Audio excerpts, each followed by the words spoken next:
je reste des heures et des heures à observer ce que je suis en train de faire avant de faire. C'est une peinture qui est liquide sur un papier glacé, donc c'est une peinture qui ne sèche pas, donc qui est une peinture vivante.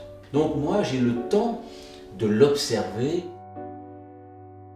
J'ai une façon de travailler la peinture qui est une façon un peu, j'allais dire, chinoise, asiatique. C'est de la peinture à l'huile, ce sont des pigments, mais qui sont travaillés comme de l'encre de Chine.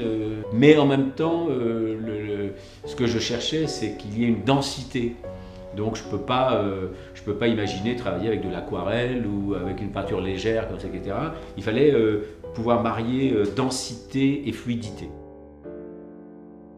Le point de départ du tableau, c'est une cellule primordiale, quoi, en quelque sorte. Une goutte d'eau, puis bon, tout ce que la symbolique de l'eau peut générer, la matricielle, et puis effectivement, comment un monde va se créer à partir de cette cellule primordiale, quoi. C'est pour ça d'ailleurs que je parle souvent de révélation et de surgissement.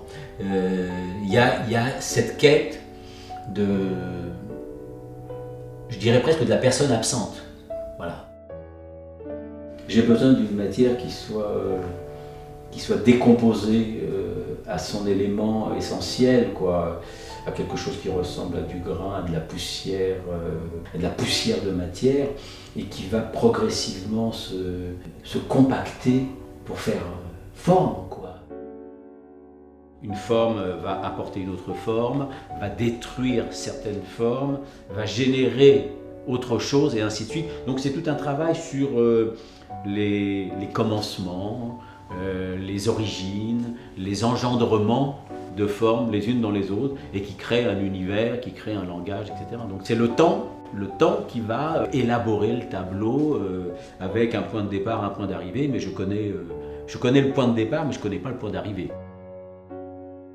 J'insiste sur le fait que c'est pas du tout l'éloge du hasard, parce que quelque part c'est très élaboré, c'est très construit. Je sais quand même comment la matière va réagir à l'essence. Je sais comment telle matière va réagir à telle autre matière. Je sais que telle texture, si je veux du grain, je sais comment je vais avoir du grain, comment je vais passer du grain à quelque chose d'extrêmement fluide, etc., etc. Donc c'est en même temps extrêmement élaboré, extrêmement précis, extrêmement construit, mais il faut que ça donne l'impression que c'est très aléatoire, quoi. Mais c'est pas du tout aléatoire.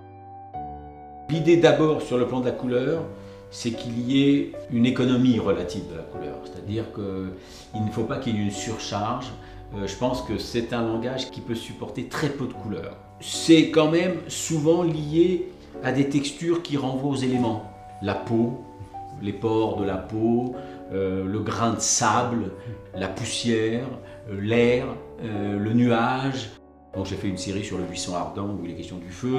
Et un tableau, c'est vraiment le passage de l'air à l'âme. Je crois beaucoup à cette inscription comme ça de l'artiste, effectivement,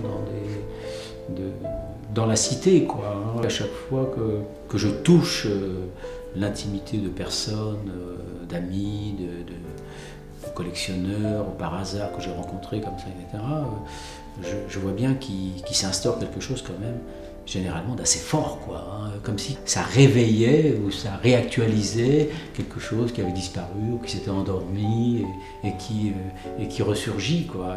Et ça, je crois que c'est extrêmement réconfortant. Moi, je suis de plus en plus troublé par l'absence d'intériorité chez l'humain. J'ai l'impression qu'il a perdu cette espèce de questionnement intérieur qui doit le repositionner par rapport à lui-même, dans son rapport au monde, dans son rapport aux autres, dans le rapport aux êtres, etc. Et ça m'effraie un peu, Ouais, c'est quand même assez effrayant, quoi.